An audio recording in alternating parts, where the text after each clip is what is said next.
So, Michael, this is a real treat for me to interview a fellow saxophone player. But can you remember the first time you heard the saxophone? Oh, I can remember the first time I saw a saxophone in an orchestra. Actually, I think it was NZSO were on tour, and they came. They did like a little schools tour, and I worked out later on that it would have been Ron Weatherburn that would have played the saxophone. And anyway, you know, they were showing off all the instruments, and there's one standing up there, you know, beautiful gold curvy thing, and I just remember thinking that was the most beautiful thing I've ever seen. Couldn't remember what it sounded like, but I was just kind of mesmerised by what it looked like, and yeah, and it was actually that kind of grabbed me. But then I think, you know, really thinking what, you know, oh, saxophone, yeah, that's cool. It would have been in the back of like in this kind of backing bands of like Paul Simon or something like that of my dad's records, you know. Yes. And it would have been, I think it was in Call Me Al or something. So it was like Barry sax that really, I was like, yeah, I want to do that. I love that. Yeah. So did you grow up in Auckland?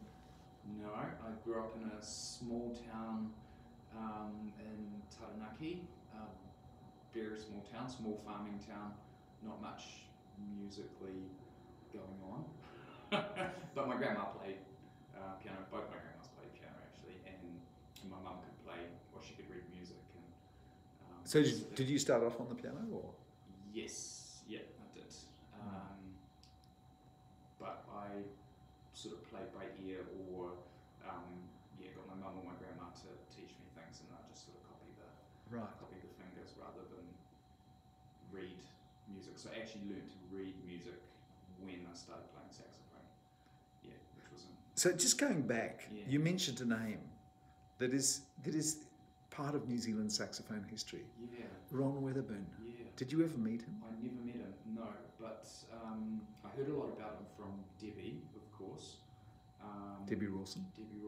And yeah, I never actually got to meet him, but yeah, I heard a lot about him, and I heard so much about him that I ended up doing my honours research on him, and then I kind of worked out, oh yeah, that's where they would have been, and then it all sort of fell into place, and I thought, oh, actually, hang on, NZSO were there, and it was them, and it would have been him that I would have seen when I was 6 at primary school in the schools concert, you know. Well, I was going to tell you a little bit about him, but you know more about him, so I won't. Well, I only know what I found out back then, and you know, when I did my research, that was what, 20 years ago or something. Right. And you probably do know more. Well, he was just the loveliest man. He played. Yes, he was the third clarinet player in the New Zealand Symphony Orchestra. Yeah, and yes, he was one of those treasures. Yes. Now, so what about your first saxophone? Where did that come from? I hired one from, well, actually, you know, we got to sort of high school. What was it, third form? So got year 9, and we had the option of learning an instrument. I was like, and since I was 6, I'd wanted to play saxophone. I sort of, Mum, can I get a saxophone? You know, Dad, can I? And they were expensive, and they were like, oh, you know, who was going to teach me? So anyway, yeah, got to high school, and then we could choose an instrument, and I said, great, I'll learn saxophone. But all the saxophones were taken, so I had to hire one. So I hired one from the music shop up here in Auckland, and yeah, had to hire one for a couple of years, and then eventually bought one, yeah, Yamaha student saxophone, which I played for years and years. and in fact, I played that same mouthpiece, my Yamaha 4C, when I did my university audition. So that's how kind of. And did you make really rapid progress on the saxophone once you finally Yeah, I think I did because I found it. I mean, sort of musically, because I had the experience of piano, I sort of I could kind of understand things. I learned to read music playing saxophone, so that wasn't necessarily the fastest. But I think because I tried to read music playing piano, and because there was so much going on, and this just seemed so much easier with one line to read. And we'll just say it quietly because we don't want the rest of the world to know. The saxophone in the early days is quite easy, isn't it? Yeah. Shh. Yeah. To start with. I'll edit that bit out. Don't tell anyone. But the more you play, it becomes very difficult, doesn't it? Yeah. Yes. Like anything else. So you're by the time you finished school, what sort of standard were you on the saxophone? I've done my performance certificate, so done my grade 8 and performance certificate, and started working on my first diploma on DCL, but I didn't do that until. And you were playing classical saxophone repertoire? Yes, well, I was playing. My saxophone teacher was a trumpet player, Yes. so I was playing Handel and Bach and Fauré and the odd piece from the Trinity College syllabus that might have been original repertoire, but Who knows? who knows? Yeah. Yes. Yeah. But classical stuff. Yeah. I didn't actually I hadn't heard classical saxophone as a term until I got my acceptance letter from uni, and it said, congratulations, you've been accepted to study classical saxophone. I thought, What's that? oh, what's that? just thought I was going to study saxophone. Yes. Because I played in the big band at school and concert band. So you get to university, and where was university for you? Victoria. Victoria. Wellington, yeah. And who was teaching you? Debbie Rawson. Yeah. Yes. Yeah. Someone who will be interviewed shortly, I hope. Yes. And where did it go from there? Well, I did a couple of years there. I did my bachelor's there at Vic, and then when I was in my first year, there was one student at Vic, which was me, and I was the first one in about 10 years. I think the one before me was Rachel McLaren, and then that same year, one student started studying at Massey, Dominic, and so I'm not sure if we did in that first year, but at least in the second year we did a quartet, because then that second year Simon Brewer came along. Yes. So we had three of us, and then we played with Debbie for a bit as well, and then another saxophone, Hayden Hopley, he came along in the third year. So we actually had a quartet. But three of them were at Massey, and I was at Vic. So when I finished my bachelor's, I went to Massey for my honours. And while I was sort of partway through my honours, I ended up going to the Netherlands. So how did that happen? Because you say that, it's easy to say, but the stars have to be in the right part of the universe for it to happen, don't they? Very much. So I met Johan van der Linden from Aotearoa Quartet when the Netherlands Wind Ensemble, Netherlands Blasters Ensemble, were in Wellington. We came over on tour, and we had a small workshop masterclass with Johan, and I thought, okay, this is cool. I've got a contact, and heard all the kind of CDs of Aotearoa Quartet, and lots of CDs, from that moment on as well, of the Blasters Ensemble. So I thought, actually, Netherlands could be a good place. I could study in English, and the fees were cheap, and so did an audition, or sent tapes over that videotape, and then started applying for scholarships, and just thought, look, I'm gonna go. I just put it in my head. I think similar to when I went down to Wellington, I was like, right, I'm just gonna do that. Just got it in my head. So you arrive in the Netherlands, and you're a young Kiwi player. Yeah. and when you come from this part of the world, you feel as though you're going to be overwhelmed by the greatness of Europe and so on. Were you overwhelmed by the other players and so on? I definitely was at first. I thought, oh my god, they can play everything, and they're playing all this hard music, and I think probably the most overwhelming thing was there were, I don't know, 15 or 17 saxophone players in the class, and they were all good. So, how long before you found it, rather than overwhelming, inspiring? Probably once I'd made some friends and we started doing quartets together and doing chamber music together. You felt as though you belonged. And then I felt as though I belonged, and I think also doing a couple of concerts and thinking, okay, yeah, I get you can play all of these things, but I've got things to offer as well, and I think it felt a little bit more like I had something to contribute, and I thought, okay, my fingers and my technique and everything will catch up, because I had to change absolutely everything. Johan, Arno, and Willem, baritone player from Australia, my main kind of teachers there, just everything was wrong.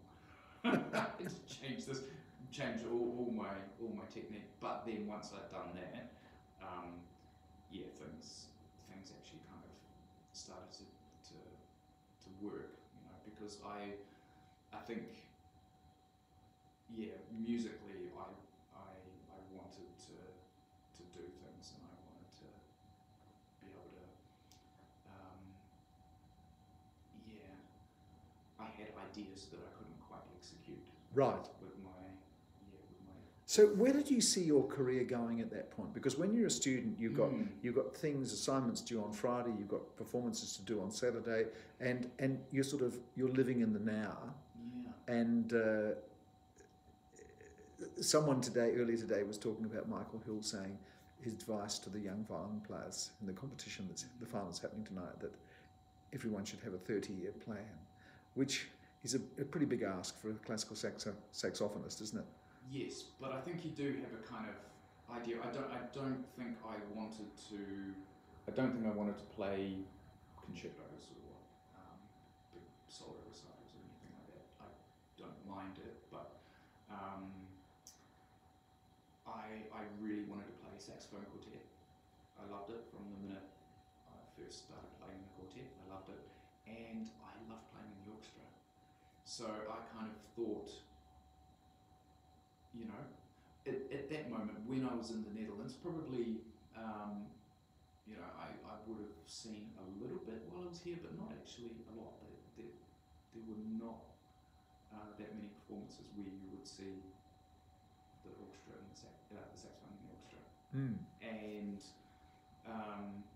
And when I finally did sort of hear that, I was like, oh, that's what I want to do, because that sound in the orchestra, talking about, I saw the orchestra at school when I was 6, but I didn't have a clue what they were doing, and it wasn't some big symphonic repertoire. It was probably The Simpsons, I don't know. Yes. I yes. Genuinely can't remember, but, seeing pictures in the old castle, or symphonic dances, or, Romeo and Juliet, that kind of repertoire with saxophone, just sort of singing out in the orchestra, that was it. That was what you wanted to do. That's what I wanted to do. So you're in the Netherlands, and you knew that you wanted to come back to New Zealand. Is that correct, or not particularly? Yeah, I did. Yeah, I definitely wanted to come home. I didn't know how long. I thought, I'll try and make it in the Netherlands if I can, because at the time there was just sort of more happening.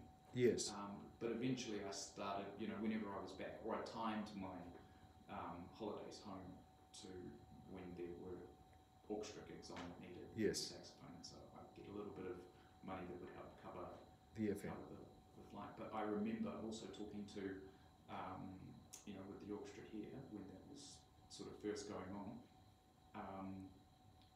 And yeah, I think they were quite prepared to pay a little bit extra to get me to come over, because they were playing, you know, bringing players from Australia because Yes. you know, we just didn't have the players here.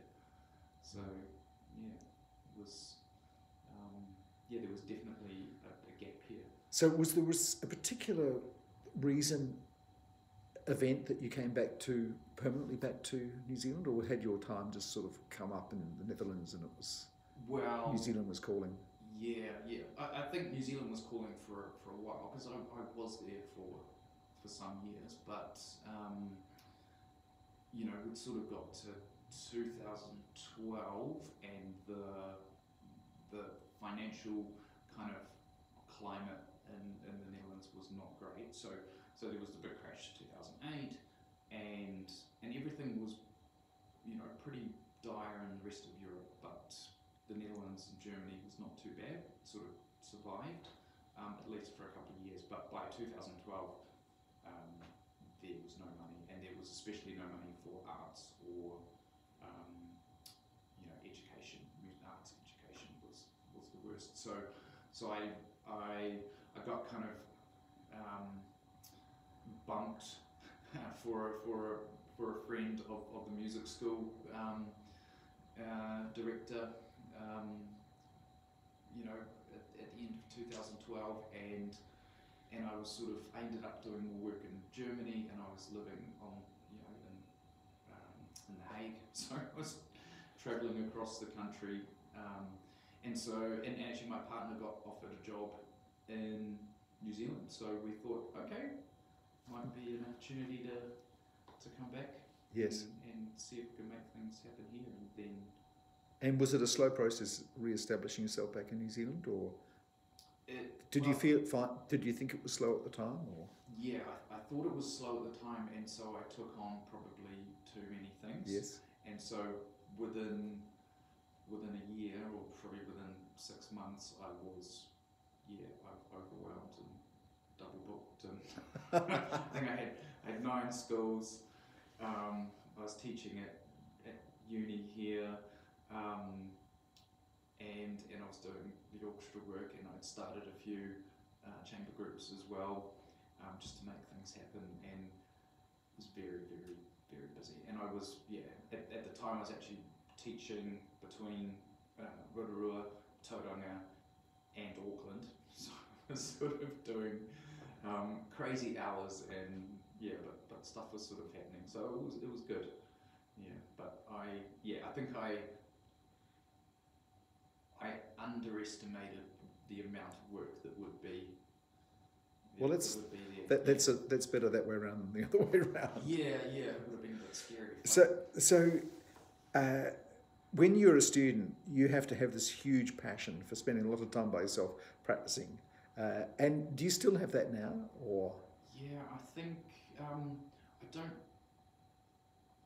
have a huge passion for practicing, you know, for the sake of it. I really enjoy it when I get the opportunity, and it's really important to me. That's my kind of, you know, way of recharging and Zen time. Yes, very much. But even now, it's still, you know, very precious that time. Yeah, I wish I had more time to practice, but yeah. And projects that you've done, because one of the problems of being a saxophonist is that the opportunities aren't as obvious. Yeah. But the advantage is you end up being a very creative musician, don't you? Yes, yeah, for sure. I mean, you start interesting chamber groups, and you start a sax quartet here, and a sax quartet there, and a sax quartet there. But probably the most meaningful for me would be starting saxophone summer school, and then founding the Saxophone Society once the summer school had sort of been established, and we realised, okay, we've got to deal with things like that, and I don't want, because we were buying flights for internationals. Yes. And by the time you pay for accommodation and things, but there was nothing to sort of that was me and a couple of friends and my partner, just putting that together, and so between the summer school and the society, that was kind of. So let's talk about the society. One of those projects that, and it's beyond me. It's not start a quartet or start an ensemble for me because I like it. It is a bit of a passion and a long-term vision for that thing as well. Yeah. So are you saying the society was just a bit too much trying to? No. The society. So the society is the kind of, the thing, the little gift of, I mean, it's a lot of work, yes. but yeah, that's if that can be a bit of a legacy for the future. Then yes. And future projects. Is there anything that you're sort of mulling around in your brain, or? Well, big one at the moment. I'm working towards PhD finally. So that's my big kind of personal project that I'm working on.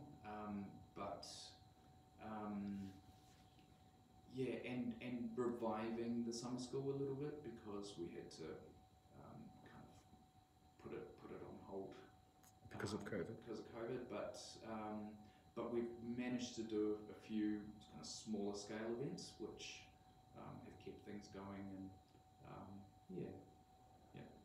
And you are a Selma artist. Yes. So you started off on your Yamaha student saxophone, but you're now you've now the owner of a beautiful set of Selma saxophones. Yeah, yes, I have a nice set of Selmas. And well, I remember I loved my. At some point, I managed to get Yamaha custom Aotearoa. Loved that one. And I had a Selma soprano and I had a Selma tenor, and then at one point I had a Jamieson soprano, and I never really thought it would be something that would even be an option to me. I just thought famous people. You are a famous person. We're Selma artists, and then when they contacted me and they said, oh look, we have one Selma artist in New Zealand, Jasmine, but we've got no custom players. Would you be interested? Okay, but I've got a Yamaha alto and a Yanagisawa soprano, and they're like, that's fine. That doesn't matter. You don't, as long as you don't say bad things about live instruments, then that's fine. Well, that's very. You can play whatever you want. That's very tolerant. And I said, well, did I get a discount? Because I might be looking at upgrading. Yes. Something. Well, I hope they did the right thing. Yeah. I hope they did the right thing. And they've been really good. And before that, I was so for some years I've been a Auckland artist, and they've been really good too. So both Selma and Auckland have really helped us when we put on events. And it's wonderful when you're trying to do things when you can get collaborations happening. Yes, yeah. Because sometimes it's a bit overwhelming. You have this brilliant idea in the middle of the night, and then you need help. Yeah, you need money, and you need yes. You need all sorts of things. Yes, that's right. Yeah, but and you need a lot of skills that you didn't learn when you were studying the saxophone too. No. Yes. So they all sort of fall into place, I suppose, once you've done a couple of smaller events, and then all of a sudden you've got a really big project, and you need to be really organised. But my partner's actually, a bit more of the brains behind those things. So he loves spreadsheets and project management, and so he'll be like, what a team. Michael, you need to look at this thing here. I'm like, oh, okay. Can I just make artistic, nice, fun decisions? But yeah, so yes, that's very much kind of musical. And tell me about just finally. Tell me about your teaching. You have a lot of students. I don't have a lot of students at the moment. I've kind of at one point I had a lot of students and I had way too many students, and so I've kind of streamlined it a little bit so that I'm working more with teachers and yeah, kind of using my time a little bit more efficiently, so that I'm not just, I love teaching and it's really important to me, so I was burnt out because of that initial moving back to New Zealand and taking on a little bit more than I should have. So I'm more like, people can approach me anytime for a lesson, but I don't run a super strict come every week kind of thing with a roster of students that I don't know half their names, like it was initially. Now, looking across the Tasman, because I believe a few people play the saxophone over there too. Quite a few. What do you see? I know because you've had some involvement with that and you've got some very good friends who respect you highly over in Australia. What do you see in Australia that is lacking from here or vice versa? Do you go there and go, for goodness sake, they should be doing this? Or do you envy some of the things that they have in Australia? It's probably more that way. I think I envy numbers, but in terms of classical saxophone, I think I always thought that we were probably about 20 years behind, but I think, to be fair, we're probably about 30 years, 40 years behind as far as classical saxophone goes. So we really now are, starting to see good little pockets of students being taught by trained classical saxophone teachers, and that's in the last 10 years here. Yes. In Auckland, there might have been one or two before, and now we've actually got numbers. So I think we're on the verge of, seeing that next generation of young players coming through into university and beyond. But so Michael, you see the future as an exciting one for the saxophone here in New Zealand. So. Yeah, I do. And I think the online thing has made a massive difference because, when I first started studying, or when I got this letter that said you're going to study classical saxophone, I went to my friend's house because we didn't even have internet at home, and I googled classical saxophone, and there was no YouTube, there was no Spotify, and now everything's available and accessible, and it's really exciting, and of course you pioneered teaching online, so making it accessible to students all, regardless of where you are, geographically. So I think it's a really exciting time. Well, Michael, thanks so much for this interview. I think classical saxophone playing in New Zealand is in incredibly good hands with you, Michael. Do what I can. No, that's what we always do. We do what we can, and you're doing so well. Thank you, Michael. Thank you.